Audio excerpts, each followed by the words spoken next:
नमस्कार दोस्तों, क्या आपके भी डाउट है कि हेल्थ इंश्योरेंस लेना चाहिए नहीं लेना चाहिए? क्योंकि इंश्योरेंस वालों को पूछो वो तो पीछे ही पड़ जाते हैं। किसी साइट में चले जाओ, अपना नंबर बाई मिस्टेक डाल दो तो अल्टीमेटली कॉल पे कॉल चलता ही रहता है। और हमारा कंडीशन ऐसा है दोस्तों, मैंने जितने भी क्लाइंट से मिलता हूँ, कई सारे लोगों से बात करता हूँ, तो क्या हो रहा है कि एक तो हमारा नौकरी से जितनी सैलरी आती है ना, वो घर चलाने के लिए ही ज़रूरी नहीं हो जाता। इन द सेंस कि सैलरी आया 5 मिनट के अंदर ख़त्म, ज़्यादा से ज़्यादा आधा घंटे के अंदर हमें समझ में आती है कि इस महीना चलाना कैसे है। और एंड ऑफ द मंथ आते आते हम 2-4 हज़ार किसी से मांग के चल रहे हैं या क्रेडिट कार्ड से मार के चल रहे हैं दोस्तों। तो उससे क्या हो रहा है कि मुझे लगता है कि दोस्तों हमें समझने की ज़रूरत है, क्या ये हमारा प्रायोरिटी लिस्ट में होना चाहिए कि नहीं चाहिए। क्योंकि ये जो खर्चा है अल्टीमेटली ये नहीं है कि ऑलमोस्ट 1-1.5 हज़ार रुपये मंथली में दे दूँ, क्योंकि ऑफ फ्रंट में वहाँ पे पूरा का पूरा पैसे मांग लेती है इंश्योरेंस कंपनीज, और हमें दे भी देना चाहिए। क्योंकि दोस्तों वो जो इतने सारे लाखों यानी कि लाखों से करोड़ों तक खर्चा करने के लिए वो रेडी है, और 20-30 हज़ार के लिए हम सोचेंगे वन टाइम नहीं, आराम से मंथली बेसिस पे देता हो।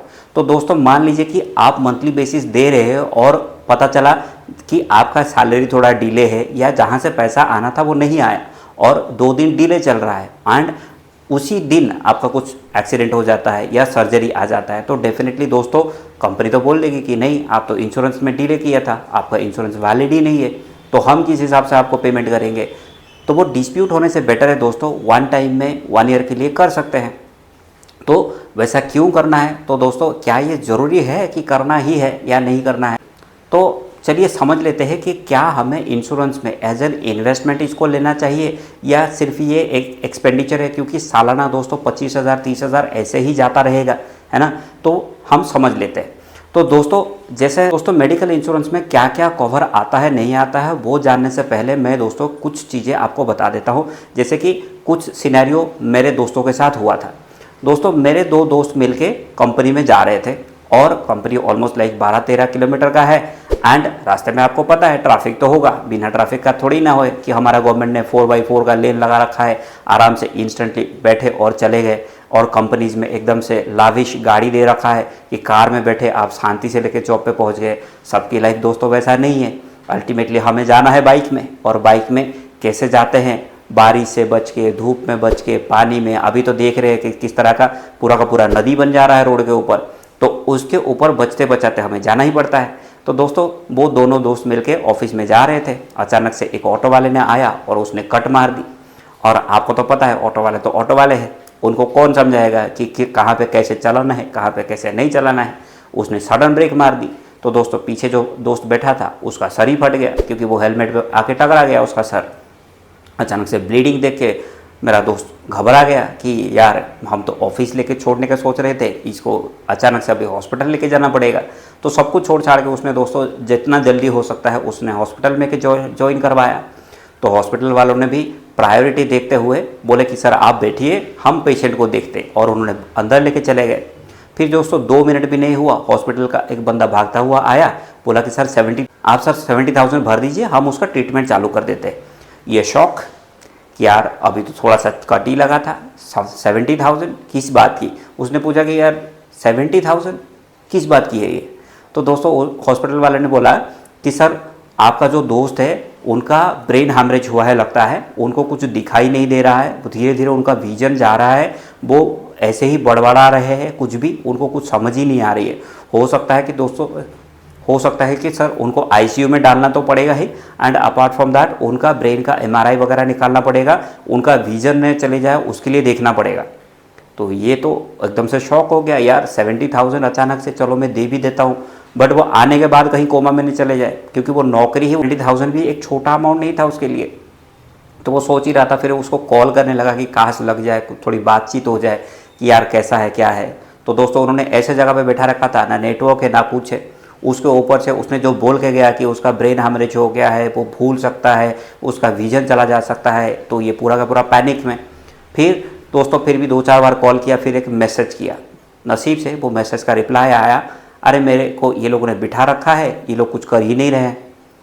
तो इसने बोला कि तू बाहर आ। तो उसने दोस्तों फटाफट इंस्टेंटली जैसे था वैसे ही, ब्लीडिंग हो ही रही थी और वो बाहर आ गया। तो इसने बोला देख 70,000 मांग रहे हैं, तेरा विजन चला गया, ये चला गया। बोलता है अरे कुछ नहीं है मेरा, ऐसे ही झूठ बोल रहे हैं लोग। तो दोस्तों दोनों बाहर आ गए एंड बेल लाइक 300 रुपये खर्चा हुआ, वो बैंडेज वगैरह हुआ, वो ठीक हो गया। तो मेडिकल वालों ने दोस्तों ऐसा बना रखा है ना सिनेरियो कि हमें समझ नहीं आता कि ऐसा ऐसा सिचुएशन में डाल देते कि हमें समझ नहीं आता कि वहाँ पे खर्चा करना है नहीं करना है। खर्चा किया तो भी प्रॉब्लम है, नहीं किया तो भी प्रॉब्लम है। खर्चा अभी 70,000 कर दिया होता तो वो आधा एक साल तो उसको चुकाने में चलता रहता। तो इनकेस वो 200-300 रुपये में जो किया था दोस्तों, हो सकता है कि आगे जाके कोई बड़ा इशू होता तो अल्टीमेटली 6-7 लाख रुपए भी लग जाता, है ना। तो दोनों सिचुएशन पॉसिबल है, तो उस पर हम डाउट पे रहते क्या ये करना चाहिए नहीं करना चाहिए। बट नसीब से उसका ठीक हो गया तो अच्छा है। जैसे कि दोस्तों और एक दोस्त के साथ ऐसा ही सीन हो गया था कि वो भाई बहन मिलके मंदिर में जा रहे थे, अचानक से गाड़ी स्किड कर गई और बैरिकेड में जाके दोस्तों उन दोनों का सर टकरा गया। सो दोनों के भाई बहन के दोनों के सर पे थोड़ा बहुत डेंट आया, तो इंस्टेंटली उनको हॉस्पिटलाइज किया गया। तो भाई तो फटाफट रिकवर कर गया था, बट दोस्तों बहन को होश ही नहीं आ रही थी। तो डॉक्टर ने बोला कि इनका MRI वगैरह करना पड़ेगा, इनको 7-8 दिन कम से कम ICU में रखना पड़ेगा। तो दोस्तों फटाफट उनको ICU में भर्ती कर दिया गया। वहाँ पे हेल्थ इंश्योरेंस वगैरह कुछ नहीं था। सो जहाँ से भी कोशिश करते करते उसने 3-4 लाख रुपए जुगाड़ किए। वो ऑलमोस्ट 15 दिन तक वो छोड़ ही नहीं रहते कि नहीं इनको अभी होश ही नहीं आया। अल्टीमेटली उन्होंने क्या इंजेक्शन दिया था, कुछ भी किया था, इरेस्पेक्टिव दोस्तों वो जब होश में आई वो पहचान ही नहीं रही थी किसी को। उसको कुछ समझ ही नहीं आ रहा था कि उसके साथ क्या हुआ है, आगे क्या होने वाला है। She was completely blank. तो बाकी लोग भी डर गए कि यार ये क्या सीन हो गया। फिर वो हॉस्पिटल का बिल बढ़ते जा रहा था। तो किसी ने सजेस्ट किया कि भाई दूसरे हॉस्पिटल में शिफ्ट कर लो, ये हॉस्पिटल में इससे कई ज़्यादा खर्चा हो सकता है आपका 12-14 लाख खर्चा हो जाए।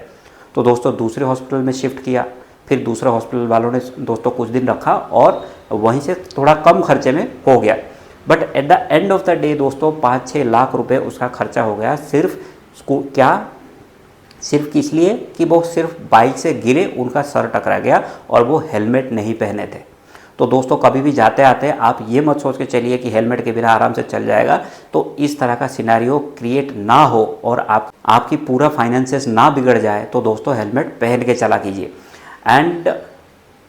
एंड दोस्तों इसीलिए सेफ्टी नेट के तौर पे हेल्थ इंश्योरेंस को कर लेना चाहिए। नहीं तो आप 30,000 बचाने के चलते 3-3 लाख 6-6 लाख का खर्चा होगा और वो कब होगा किसी को नहीं पता।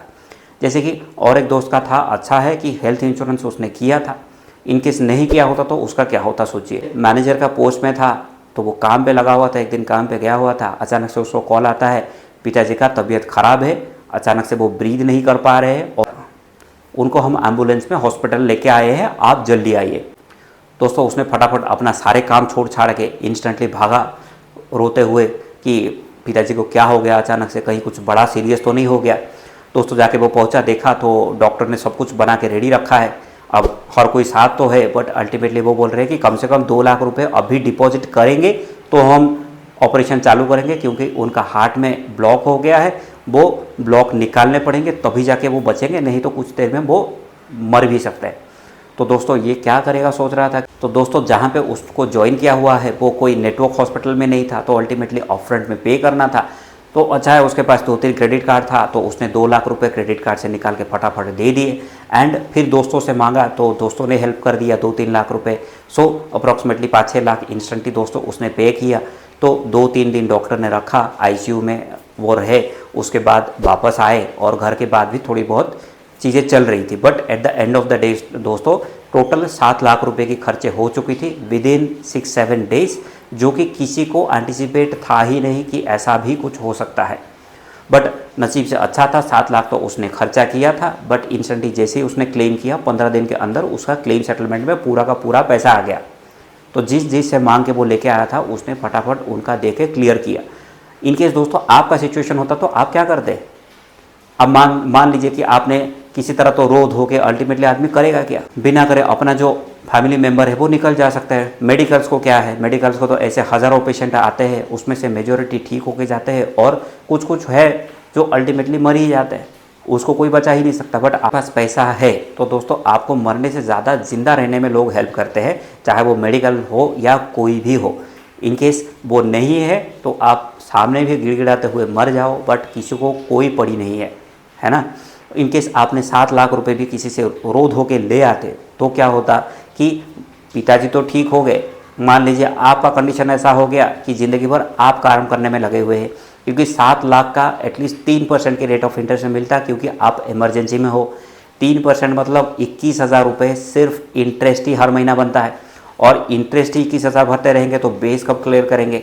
अब बेस ऐसा नहीं है उसको बोलेंगे भाई 5,000 एडिशनल ले ले, 10,000 ले ले, वो बोलेगा नहीं, देना है तो पूरा दो, नहीं तो फिर इंटरेस्ट ही दो। सो अल्टीमेटली दोस्तों 2 लाख 3 लाख रुपए किसी से एक साथ मांगे होंगे, किसी तो ऐसा नहीं है कि 2,000 दे दे, 1,000 रुपये दे दे, 500 रुपये दे दे, ऐसा तो करके नहीं लेके आए होंगे। जिसे भी लाए होंगे तो वो बड़ी अमाउंट ही होगा, और बड़ी अमाउंट एट ए टाइम देना पॉसिबल तो नहीं है, क्योंकि हम मेजोरिटी काम ही करते हैं और जितना सैलरी आता है उसी के ऊपर हम घर चला रहे होते हैं, है ना। तो इन दैट सिनेरियो दोस्तों हेल्थ इंश्योरेंस हमें डेफिनेटली मदद कर सकता है। इनकेस आपको लगता है कि नहीं गवर्नमेंट हॉस्पिटल भी तो है, वहाँ पे तो फ्री में कर देता है ना, उस पर क्या दिक्कत है, तो दोस्तों वो 5 लाख तक तो आपको कर देगा, बट किस तरह का ट्रीटमेंट मिलेगा आपको मैं एक एग्जाम्पल से बताता हूँ। जैसे दोस्तों मेरा एक खास दोस्त था, उसका एक हार्निया का इशू था, तो उसका प्राइवेट जॉब तो था, साथ ही साथ एक ग्रुप इंश्योरेंस भी था, तो जिसके अंदर दोस्तों 1 लाख रुपये वो कवर करने के लिए रेडी थे। बट तो प्राइवेट हॉस्पिटल में दोस्तों उन्होंने बोला कि यार 1.5 लाख रुपये खर्चा होगा, तो उसने बोला यार लाख रुपए तो कंपनी पे कर देगी, 50,000 साल हमें हाथ से ही खर्चा करना पड़ेगा, उससे बेटर मैं गवर्नमेंट में ज्वाइन कर लेता हूँ। तो दोस्तों वो गवर्नमेंट हॉस्पिटल में ज्वाइन कर लिया। अब गवर्नमेंट हॉस्पिटल में क्या है कि एक डॉक्टर और 3-4 ट्रेनी मिलके उसका हार्निया का ऑपरेशन कर दिए, और उसको जो बेड मिला था वो एक बड़ा सा हॉल में आपने देखा होगा कि ऑलमोस्ट 20-30 बेड्स लगा रहता है, उसमें से बेड एक इसको मिला था, और इसको देखभाल करने के लिए मेरा भाई उधर खुद ही बैठा था। तो दोस्तों ये तो बेहोश पड़ा हुआ था, इसको कुछ यही नहीं था, इसका अल्टीमेटली होश ही नहीं था, बट वो तो होश में था। उसको सोने के लिए ना बेड है ना कुछ है, वो हाथ में एक टेबल दिया हुआ था, वो टेबल पे बैठे बैठे देख रहा था कि किसका क्या कंडीशन है। दोस्तों एक से एक बदतर सिनेरियो है, कुछ तो एकदम से वर्स्ट है कि आज तक वो भूल ही नहीं पा रहा है। तो दोस्तों उसका बाजू में एक पेशेंट था जिसका इंटेस्टाइन हाथ में निकाल कर दे रखा है कि इसको पकड़ के ही तुम वॉशरूम जाना या उठना या बैठना या घूमना, और पड़े पड़े वो पड़े रहेगा तो कितना बड़ा रहेगा।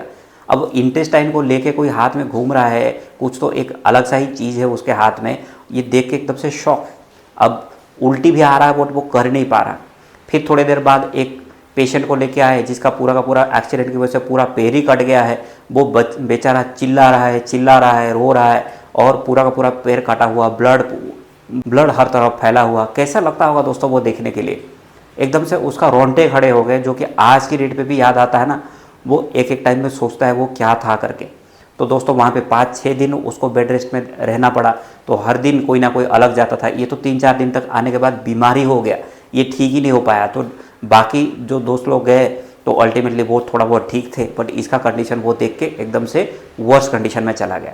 इनकेस आप इस तरह का सिनेरियो में जाना चाहते हैं और गवर्नमेंट के ऊपर भरोसे में चलना चाहते हैं तो आप चलते रहिए, बट इनकेस आप थोड़ी सी फाइनेंसेस को अच्छे से समझते हैं तो दोस्तों मेडिकल इंश्योरेंस आपके लिए इंपॉर्टेंट है। क्यों दोस्तों, क्यों बड़े लोग फालतू का खर्चा करते हैं? ये दोस्तों बड़े लोग क्यों करते हैं? क्योंकि उनको पता है जितना उन्होंने पे करते हैं ना, उसका 100 टाइम तक कंपनी पे करने के लिए रेडी है। इन द सेंस 30,000 भी आप भर्ती करते हैं ना, तो कंपनी 30 लाख भरने के लिए आपके लिए रेडी है। तो एक हेल्थ इंश्योरेंस में क्या क्या आ सकता है दोस्तों? तो हेल्थ इंश्योरेंस में पहला है कि इरेस्पेक्टिव कोई भी डिजीज़ आपका एग्जिस्टिंग हो, इनकेस मान लीजिए आपको डायबिटीज़ है, क्योंकि डायबिटीज़ तो नॉर्मल है, बट डायबिटीज़ की वजह से जो डिजीज़ होती है वो नॉर्मल नहीं है दोस्तों। आप मान लीजिए चलता फिरता आदमी को अचानक से अटैक आ गया, उसका ब्लड चोक हो गया, उसका किडनी फेलियर हो गया, उसका किडनी स्टोन हो गया, तो क्या करेंगे? अल्टीमेटली वहाँ पे खर्चा तो अच्छा खासा आएगा ना। तो इस तरह का जो भी डिजीजेस है जो कि प्री एग्जिस्टिंग है, तो वहाँ पे बता के आप ले सकते हैं, और उसके हिसाब से आगे जाके चाहे डायबिटीज़ हो या कोई भी डिजीज़ है उसके रिलेटेड बाकी डिजीज़ जो आने वाले हैं दोस्तों, वो सारे कवर हो जाएंगे। आप अब पहले मेरे को डिजीज़ वो होने दो, उसके बाद मैं इंश्योरेंस करता हूँ। तो दोस्तों आपको देगा ही क्यों? अल्टीमेटली देगा तो अल्टीमेटली उसका जो प्राइसिंग है वो वहाँ पे थोड़ी ना रहेगा। आपको 30 की जगह आप बोलेगा 60 दो, क्योंकि उनको पता है कि ये खर्चा करने वाला है। कोई चैरिटी तो खोल नहीं रखा है उन्होंने कि आप पहुंच गए जब मर्जी करें तब। ये कोई लंगर थोड़ी ना है कि आराम से जाइए, फ्री में खाइए और निकल जाइए, है ना। तो ये भी एक बिजनेस मॉडल ही है। तो जब आप फिट एंड फाइन है तभी लीजिए, ताकि जब भी ज़रूरत पड़े अभी ज़रूरत कैसा है कि ज़रूरत अभी आप हम जो गाड़ी में जाते हैं अल्टीमेटली मोस्ट ऑफ लोगों के पास कार अफोर्ड करने का कैपेसिटी है नहीं, और सबकी सैलरी इतनी ज़्यादा नहीं है कि कार में आराम से आए, और कार में आ भी गए बट आपके लिए रोड ही नहीं है। आप देख रहे हो आज की डेट पे इतना सारा कंस्ट्रक्शन चालू है कि सालों साल चल रहा है, 8-8 10-10 साल हो गया वो रोड का काम चल ही रहा है, वो कभी ख़त्म नहीं होता। तो दोस्तों इंडिया में ये सब चीज़ें चलता ही रहेगा, और हमारा जिस तरह का कंडीशन है, जैसे कि क्लाइमेट है, अब बारिश कौन रोक सकता है, और जिस तरह का जनसंख्या बढ़ रहा है क्या उसको कोई रोक सकता है? उसको कोई नहीं रोक सकता, वो चल ही जाएगा। अल्टीमेटली वो गाड़ियाँ बढ़ते चले जाएंगे, क्योंकि हम इसमें या गवर्नमेंट ट्रांसपोर्टेशन सिस्टम में इतना भरोसा करते हैं कि हमारा ज़िंदगी बदतर से और बदतर ना हो जाए, इसके लिए हम अपना खुद का गाड़ी ले आते हैं। तो गाड़ी में जाएंगे, गाड़ी एक तो कार में बैठेंगे तो हमें ऑफिस पहुंचने के लिए बहुत ज़्यादा टाइम लगेगा, क्योंकि रोड ही नहीं है। तो सबसे पहले प्रायोरिटी बाइक वाले जाएंगे, उसके बाद बाकी जाएंगे, उसके ऊपर बस वाले, ट्रक वाले, इनका तो पता ही है आपको। तो वो सिनेरियो में क्या होगा, आप बाइक में ही जाएंगे, और बाइक में गड्ढे हैं तो कहीं पे बस वाले, कहीं पे ऑटो वाले, या किसी की वजह से भी आपका एक्सीडेंट हो सकता है। जैसे चलते चलते भी मैं देखता हूँ ऑटो वालों की वजह से कई लोगों की पैर टूट गए हैं, किसी के हाथ टूट गए हैं, कई लोगों के कई सारे एक्सीडेंट हो चुके हैं। तो दोस्तों रोड में आप है तो जिम्मेदारी आपकी ही होगी, क्योंकि हाथ पैर तो टूटेगा आप ही का। आप बोलेंगे नहीं उनकी वजह से मेरा थोड़ी ना टूट सकता है, तो ऐसा नहीं होता। उनकी वजह से ही आपका हाथ पैर टूटेगा, और जिसकी वजह से महीने भर के लिए आप ट्रीटमेंट के लिए जा सकते हैं।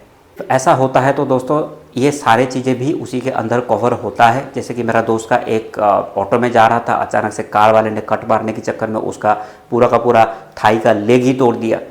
अब लेग टूटा है तो इंस्टेंटली ऐसा नहीं है कि इंस्टेंटली उसने काट के ठीक कर देंगे और फटाफट छोड़ देंगे, उसको 15-20 दिन दोस्तों रखना पड़ता है। जब तक वो ठीक ना हो जाए तब तक डिस्चार्ज मत दो। तो दोस्तों उसका पूरा जो लेग का हड्डी था अल्टीमेटली रिप्लेस करना पड़ा लोहे से। तो वो लोहे का रॉड डालना, उसके बाद उसको टेक केयर करना, उसके बाद उसका हर हफ्ते हर महीने फिर चेक करना कि वो सही से काम कर रहा है नहीं कर रहा है।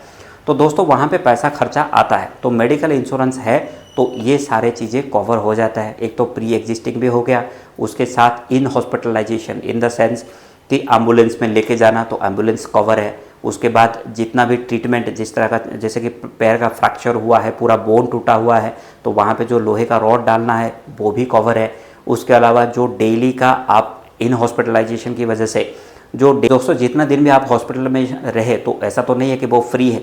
अल्टीमेटली वो रूम का चार्जेस देना पड़ता है, और वो रूम का चार्जेस कितना है, अप टू 8,000 10,000, मिनिमम तो 5,000 से शुरू है, जो कि कोई भी कैपिंग का हो सकता है। तो जब भी आपको इंश्योरेंस लेना है विदाउट कैपिंग का ही लीजिए, सो दैट इरेस्पेक्टिव कोई भी खर्चा हो तो वो इंश्योरेंस कंपनी पे करे। नहीं तो आप 500 रुपये बचाने जाएंगे, वहाँ पर आपका 5 लाख रुपये ऐसे ही निकल जाएगा। क्योंकि रूम रेंट इनकेस एक कैपिंग है, जैसे कि कोविड जैसा सिचुएशन आ गया जहाँ पे 5,000 का रूम 25,000 में मिल रहा था, तो दोस्तों वैसा 25,000 में हुआ तो वहाँ पे जो gloves, injection, medicine, doctor consultation, ये चीज़ें भी 30-40% में हाइक होगा। एंड इंश्योरेंस कंपनी उसको बेयर नहीं करेगी, क्योंकि इंश्योरेंस कंपनी ने तो कैपिंग लगा रखा था कि आप 8,000 तक ही रूम ले सकते हैं। अब इस तरह का कोविड सिचुएशन या ऐसा कुछ सिचुएशन है जहाँ पे महामारी फैली हुई है, तो आपको आपकी जान की पड़ी हुई है कि वो 8,000 का कैपिंग देखने की, तो इसके लिए विदाउट कैपिंग ही लीजिए। और जितना दिन भी होगा आप उतना दिन रुकिए, वो सारे के सारे आपका कवर होगा। अभी क्या होता है कि मान लीजिए कि 10-10 हज़ार का पर डे का रूम रेंट है, तो एक महीना रुके तो 3 लाख तो खाली बेड का ही बन गया दोस्तों। तो उसके अलावा जो भी मेडिसिन होगा, डॉक्टर कंसल्टेशन होगा, इंजेक्शन होगा, वो सारे भी इसी के अंदर कवर होंगे। अपार्ट फ्रॉम दैट वो जब डिस्चार्ज होंगे और हर महीना एक चेकअप होगा, तो दोस्तों वो भी उसके अंदर ही कवर होगा। तो इसकी वजह से दोस्तों जो पीस ऑफ माइंड है कि मैं जो वेल्थ क्रिएट कर रहा था, जो 5-10 हज़ार बचा बचा के मैं लाखों रुपए बचाए थे, अल्टीमेटली वो लाखों रुपए भी बचे। यहाँ पे 7 लाख, 8 लाख, 10 लाख जो भी खर्चा होता है वो दोस्तों हेल्थ इंश्योरेंस पे करती है। सो डेफिनेटली हमें वो बर्डन थोड़ी ना है, तो हमारा पीस ऑफ माइंड है, हम अपना वेल्थ क्रिएशन भी कर सकते हैं और साथ ही साथ हमारे फैमिली को एक बेटर लाइफ दे सकते हैं कि कोई भी सिचुएशन कभी भी आ सकते हैं। एंड उसके लिए एक सेफ्टी नेट है, कितना भी खर्चा हुआ हम दूसरों के सामने एंड मोमेंट में गिड़गिड़ाना तो नहीं पड़ेगा। नहीं तो क्या है, हम रोते धोते बोलते तो है, बट सामने वाला सोचता है कि यार मैं दूँ कि नहीं दूँ, क्योंकि 5-6 लाख या 1 लाख तो मिनिमम आप मांगेंगे। अब 1 लाख आप लेके जा रहे हो तो वो सबसे पहले सोचेगा कि ये देने के लायक भी है कि नहीं है, क्योंकि देने के लिए तो कुछ नहीं, फिर मेरे को मांगते हुए ना शर्म लगने लगे, इसका पैर पकड़ना ना पड़ जाए कि इसको दिया फिर निकालूंगा कैसे, वो भी एक अलग ही कंसर्न है दोस्तों आपका किडनी फेलियर वगैरह हुआ है और किडनी ट्रांसप्लांट करना पड़ेगा या कोई भी ऐसा ऑर्गन जिसको ट्रांसप्लांट करना पड़ेगा, तो दोस्तों वो भी इंश्योरेंस कंपनी ही पे करती है, इन द सेंस कि जो डोनर देने के लिए आया है वो भी कॉस्ट और आपका सर्जरी का तो देता ही है। तो इवन इफ इस तरह का कोई भी सिनेरियो आता है तो भी कर सकता है। अब इसके अलावा और क्या दोस्तों हो सकता है कि pre and post hospitalisation. Pre मतलब कैसा होता है कि मान लीजिए कि आपका कोई ऑपरेशन है, चाहे वो कैटरैक्ट का ऑपरेशन हो या कोई भी ऑपरेशन है, आपको डॉक्टर ने बोला है कि 2 महीने के अंदर कभी भी हम कर सकते हैं। सो इन दैट केस क्या होता है कि एटलीस्ट 2 महीना पहले आप इंश्योरेंस कंपनी को बता दीजिए कि इस हॉस्पिटल में मैं जा रहा हूँ अपना ट्रीटमेंट करवाने के लिए, बाकी जो भी खर्चा होगा आप देख लीजिए। तो दोस्तों वहाँ पे अप्रूवल आ जाएगा कि हाँ इतना पैसा खर्चा आपका होगा and we will take care of it. तो जिस दिन आपका हॉस्पिटलाइजेशन होगा दोस्तों, सो अल्टीमेटली जितना भी खर्चा होगा वो इंश्योरेंस कंपनी पे करेगी, आपको देने की ज़रूरत नहीं है। पोस्ट हॉस्पिटलाइजेशन में क्या होता है दोस्तों कि अचानक से जैसे एक्सीडेंट होता है या कुछ ऐसा सिनेरियो हो जाता है जहाँ पे आपको नेटवर्क हॉस्पिटल में जाने का टाइम नहीं मिलता या कोई ऐसा नज़दीक हॉस्पिटल है नहीं, तो आप कोई भी हॉस्पिटल में कीजिए, उसका सारे बिल्स लेना है और दोस्तों क्लेम करना है। जितना भी आपका खर्चा हुआ है तो वो विदिन 180 डेज़ यानी कि पूरा 6 महीना आपके पास है, कभी भी आपके लेके सबमिट कीजिए और वो क्लेम सेटलमेंट हो जाए। और क्या इंक्लूड हो सकता है दोस्तों, तो आयुष ट्रीटमेंट। आयुष मतलब आयुर्वेद के ऊपर बहुत सारे लोग भरोसा करते हैं एंड आयुर्वेदिक ट्रीटमेंट लेते हैं। तो इवन इफ आप घर से करते हैं, आप रिसीट वगैरह दे सकते हैं, उसके अगेंस्ट में आपको वो बेनिफिट मिल जाएगा। अपार्ट फ्रॉम दैट दोस्तों, जैसे कि कंसल्टेशन करना है कि मेरे को सर्दी खांसी बुखार कुछ भी है, तो आप टेली कंसल्टेशन कर सकते हैं। टेली कंसल्टेशन क्या होता है दोस्तों कि आपको एक एप्लीकेशन में ही एक ऐप मिलता है जहाँ पे आप उसमें से आप बोल सकते हो आपका सर्दी हुआ है, खांसी हुआ है, क्या एग्जैक्टली है। तो दोस्तों आपको डॉक्टर कंसल्टेशन कर लेंगे, चाहे वो कॉल में हो या वीडियो कॉल में हो, एंड उसके हिसाब से आपको प्रिस्क्रिप्शन दे दी जाएगी। वो मेडिसिन कॉस्ट आपका, बट डॉक्टर के लिए आपको पे करने की ज़रूरत नहीं है। बट आप बोलेंगे नहीं मैं किसी को फिजिकली जाके मिलना चाहता हूँ, तो दोस्तों उसका अलग से पैकेज आता है, आप वो ऑप्ट कर सकते हैं जिसके अंदर आपको वो बेनिफिट मिलेगा। नहीं तो फिर आप टेली कंसल्टेशन अनलिमिटेड टाइम्स कर सकते हैं। मैं तो अपने बच्चे के लिए करता हूँ कि आधी रात को बच्चे को लेके कहाँ जाऊँ, अचानक से बच्चे रोते रहते हैं, क्या हुआ क्या नहीं पता नहीं, उसका क्या ट्रीटमेंट होगा पता नहीं। तो दोस्तों वहाँ पे आधी रात को भागने से बेटर है कि एटलीस्ट टेली कंसल्टेशन कर ले, तो एटलीस्ट एक आइडिया हो कि उसको क्या हुआ है ना। तो उसके हिसाब से कम सुबह तक तो हम टाइम निकाल सकते हैं कि हाँ बच्चा ठीक है और कोई दिक्कत नहीं है। और क्या दोस्तों इस पे हो सकती है फिर रिस्टोरेशन बेनिफिट कैसा है दोस्तों कि जब भी आपको इंश्योरेंस लेना है तो एटलीस्ट फैमिली फ्लोटर ही आप नॉर्मली लेते हैं, क्योंकि 2 अडल्ट 2 बच्चे इस तरह का नॉर्मली फैमिली का सेटअप है आज की डेट पे। तो 2+2 का जैसे ही होगा वो फैमिली फ्लोटर के अंडर आएगा। और मिनिमम दोस्तों मैं बोलता हूँ कि बेस सम एश्योर्ड ना कम से कम 10 लाख रखिए, क्योंकि आप बोलेंगे कि 5 लाख में ले लूँगा तो सस्ता पड़ेगा। तो दोस्तों सस्ता कितना, आप दोनों का कोटेशन आप कभी भी क्रॉस चेक करेंगे तो बेरली 500, 1000, 2000 ऐसा ही डिफरेंस आता है। कोई ऐसा नहीं है कि 5 लाख के लिए यहाँ पे 25,000 देते तो वहाँ पे 50,000 दे रहे हैं, वैसा नहीं है। तो क्या आपको 2-3 हज़ार दे के एडिशनल लेना ज़रूरी नहीं है दोस्तों। ये कब काम आएगा, मान लीजिए कि वो क्या बोलते हैं, तो पहला दोस्तों जो फर्स्ट क्लेम होगा वो विदिन 5 लाख होना चाहिए। बट आपने सोचिए किसी ऐसा हॉस्पिटल में चले गए जिसका फर्स्ट क्लेम आपको 7 लाख का आ गया, तो कंपनी तो बोली थी कि फर्स्ट क्लेम 5 लाख का दीजिए, उसके बाद हम जितना भी खर्चा होगा फिर से टॉप अप होगा, यानी कि 5 लाख खत्म होगा तो 5 लाख आएगा। तो दोस्तों वो एक सेटलमेंट इनके 7 लाख का हुआ तो 2 लाख आपको हाथ से भरना पड़ सकता है। नहीं तो आपको वो वहाँ पे डिस्प्यूट करते रहेंगे कि नहीं आपने अनलिमिटेड बोला था, वो अनलिमिटेड होना चाहिए था। तो दोस्तों ऐसा नहीं होता, आपका एजम्पशन में काम थोड़ी ना होता है। तो उससे बेटर है कि 10 लाख का एटलीस्ट बेस सम एश्योर्ड रखिए। और नॉर्मली कंपनीज क्या करती है, फ्रॉम द डे 1 10 लाख में 10 लाख का आपको रिस्टोरेशन बेनिफिट दे देती है, यानी कि 10 लाख खत्म होगा तो फिर से 10 लाख दोस्तों अपने आप ही टॉप अप हो जाएगा। मैं तो अनलिमिटेड रिस्टोरेशन ही कर रखा है दोस्तों कि जितने बार वो ख़त्म होगा उतने बार वो अपने आप ही टॉप अप होता रहना चाहिए।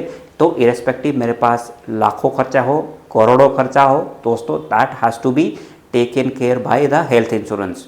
उसकी वजह से अनलिमिटेड रिस्टोरेशन एक लाइफ लाइन की जैसा काम करता है कि मैं सुकून से काम कर पाऊँ, क्योंकि मैंने जो एक रुपये बचा बचा के यहाँ तक पहुँचा हूँ वो ऐसा ना हो कि एम्पायर को ओवरनाइट ख़त्म कर दे, क्योंकि मेडिकल वाले हैं तो कभी भी किसी को कुछ भी कर सकते हैं। उनको कोई पड़ी नहीं है कि आप कितना कमाते हैं, आपका घर पे कौन कौन है, आपको कितना अफोर्डेबिलिटी है, उसके हिसाब से पॉसिबल है कि नहीं है। तो दोस्तों वैसा कुछ नहीं बोलने वाले हैं, आपको सीधा सीधा इंस्ट्रक्शन आएगा, इतना पैसा दीजिए, नहीं तो ये प्रॉब्लम इंस्टेंट हो जाना है। और आप वो सिचुएशन में नहीं है कि आप सोच पाए कि इसको ट्रीटमेंट करवाना है कि नहीं करवाना है। तो आई थिंक मैंने मोस्ट ऑफ चीज़ें कवर किया है। बाकी कोई भी डाउट है दोस्तों डेफिनेटली आप कमेंट में डालते रहिए, so that I will able to make some more videos for you. उसके हिसाब से मैं आपको समझा सकता हूँ आपको इंश्योरेंस निकालने हैं या कौन सा आपके हिसाब से फिट बैठता है, क्या आपकी बजट के हिसाब से फिट बैठता है, तो उसके हिसाब से मैं आपके लिए कस्टमाइज प्लान, तो कंसल्टेशन से दोस्तों मैं आपका वेल्थ क्रिएट करने के लिए भी हेल्प कर सकता हूं, और साथ ही साथ इंश्योरेंस में कैसे आप अच्छा वाला ले सकते हैं, वो भी सस्ते में ले सकते हैं, वो भी बता सकता हूं। क्यों दोस्तों? क्योंकि 30,000 आप एक साल के अंदर कर्जे में जाते भी हैं तो उसको चुकाया जा सकता है। मैं नहीं चाहता कि 3 लाख आप खर्चा कर दें और आप एक फाइनेंशियल बर्डन के अंदर चले जाए जहाँ पे सालों साल आप पेमेंट करते रहे। तो दोस्तों आपको इनकेस मेरी थॉट प्रोसेस समझ में आ रही है, क्योंकि मैं सिर्फ पैसे कमाने के पीछे दोस्तों नहीं पड़ा हुआ हूँ, मेरे को कमाना ही है, तो मेरे लिए स्टॉक मार्केट है एंड बाकी इन्वेस्टमेंट के ऊपर है, जिसके ऊपर आप देख सकते हैं मैंने इतने सारे वीडियो बना रहा हूँ। तो अल्टीमेटली मुझे उतनी नॉलेज है कि आपसे सिर्फ पैसा कमा के मैं बड़ा बन जाऊंगा, करोड़पति बन जाऊंगा, ऐसा मेरा आइडिया नहीं है। बट आपको मैं हेल्प कर पाया, डेफिनेटली आपकी दुआओं की वजह से मैं डेफिनेटली बड़ा बन जाऊंगा। तो दोस्तों देखते रहिए, बने रहिए। Thank you so much for watching this video.